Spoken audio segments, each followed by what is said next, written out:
बेटा chapter number 4 है आपका लीनियर इक्वेशन इन 2 वेरिएबल्स, यानी कि हमें लीनियर इक्वेशंस अब जो मिलेंगी वो क्या किस में मिलेंगी, 2 वेरिएबल्स में। सबसे पहले थोड़ा सा नेमिंग को ही एक्सप्लेन कर लेते हैं। लीनियर का मतलब होता है 1, ठीक है। इक्वेशन इन 2 वेरिएबल्स, वेरिएबल्स क्या होते हैं, ए से जेड तक की अल्फ़ाबेट्स अगर आपको बोले तो वो होती हैं अल्फ़ाबेट्स वेरिएबल्स। ये अल्फ़ाबेट्स क्या होती हैं, वेरिएबल्स वो होते हैं बेसिकली बेटा जिनकी वैल्यू क्या होती है, कीप्स ऑन चेंजिंग, ठीक है। वैल्यू जो होती है हमेशा चेंज होती रहती है, फिक्स्ड नहीं होती है।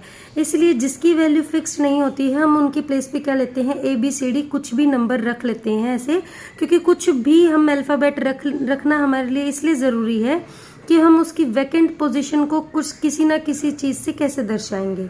सपोज करो मैं बोलती हूँ कि मान लो यहाँ एक पेन रखा है, अब हम कैसे लेट करेंगे कि यहाँ पर एक पेन रखा है या नहीं, ऐसे ही हमें एज्यूम करना पड़ेगा। लेकिन सपोज करो मैं यहाँ पर कोई भी ऑब्जेक्ट रख के बोलती हूँ, suppose this is a pen, और पेन में अगर मैं एक और पेन प्लस कर देती हूँ तो कितना हो जाएगा, है ना। तो ये ऑब्जेक्ट जो विजिबल ऑब्जेक्ट्स हैं उनको हमें इमेजिन करना हमारे लिए ईजी हो जाता है। इसलिए हमारे पास नंबर किसी भी चीज़ की वैल्यू नहीं होती है तो हम क्या करते हैं, उसके प्लेस पर ये वेरिएबल्स को इमेजिन कर लेते हैं। अब लीनियर का मतलब क्या होता है कि जो भी आपका पॉलिनोमियल्स होगा, जैसे कि कोई भी नंबर है 2x + 3y होगा इज इक्वल टू 5, अगर मैं कुछ भी लिखती हूँ तो यहाँ पर आप देखोगे जो भी ये अल्फ़ाबेट्स है इनकी मैक्सिमम जो भी पावर होगी, मैक्सिमम पावर क्या होती है, जो ऊपर नंबर लिखे जाते हैं वो पावर क्या होगी, इज इक्वल टू 1। यानी कि यहाँ पर x हो चाहे वेरिएबल y हो, कोई भी वेरिएबल हो, उनकी पावर क्या मिलेगी, 1 ही मिलेगी। आपको 2 या क्यूब, जैसे हमने पॉलिनोमियल्स वाले चैप्टर में देखा था ना, 2x³ 3y³, ऐसे ऐसे पावर्स आपको नहीं मिलेगी। यहाँ पर मैक्सिमम पावर्स वेरिएबल की मैक्सिमम पावर, वेरिएबल्स की जो मैक्सिमम पावर होती हैं वो 1 ही होंगी। तो अभी हमने समझा कि इस पूरे चैप्टर के अंदर हमें क्या मिलेगा, हमें यहाँ पर इस चैप्टर के अंदर ऐसे इक्वेशंस बनानी भी पड़ सकती हैं। अब देखो आप ये बोलोगे कि मैम हमारे इस चैप्टर ये इक्वेशंस क्यों बनानी पड़ती है और हमारे लिए क्यों ज़रूरी है। तो बेटा देख लो, आप नीचे की कुछ लाइन्स हैं जो कोट्स आपकी बुक में भी दी गई हैं। Here it is written by Edmund Halley ने क्या लिखा है, the principal use of the analytic art is to bring mathematical problems to equations and to exhibit those equations in the most simple terms that can be। अब इसका मतलब समझ लेते हैं कि ये क्या बोल रहा है।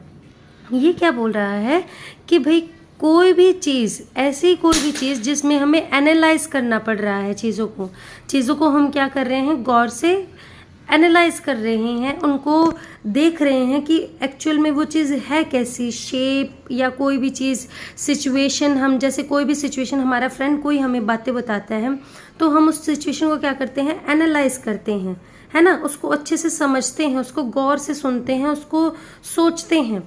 तो वो क्या बोल रहा है, प्रिंसिपल जो यूज़ है, प्रिंसिपल यानी कि मेन जो यूज़ है किसी भी एनालाइज आर्ट का, यानी कि किसी भी चीज़ को जब हमें गौर से सोचना पड़ जाए तो उसका प्रिंसिपल यानी कि मेन यूज़ क्या है कि जो भी हमारी मैथमेटिकल प्रॉब्लम्स हैं, ठीक है, जो भी हमारी सिचुएशंस हैं उनको हम इक्वेशन की फॉर्म में ढाल सकें, जो वर्ड प्रॉब्लम्स हैं उनको हम इक्वेशंस की फॉर्म में बनाएं, और to exhibit those equations in the most simpler terms that can B.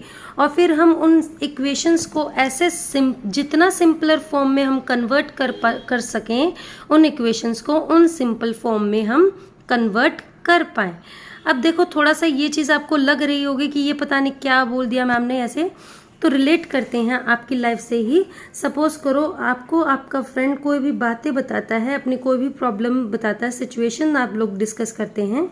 Situation discuss करने के बाद आप क्या उस प्रॉब्लम को क्या करते हो, एनालाइज, है ना, उसके बारे में सोचते हो कि अच्छा भाई ये प्रॉब्लम है, क्या इसका सॉल्यूशन हमारा बन सकता है और क्या क्या हम इस चीज़ के रिस्पेक्ट में हम कर सकते हैं। इसके सॉल्यूशंस के आप वेरियस एक्सपेक्ट देखते हो, है ना, क्या क्या सॉल्यूशंस पॉसिबल हैं, ठीक है बेटा, अलग अलग सॉल्यूशंस आप देखते हैं इस चीज़ में।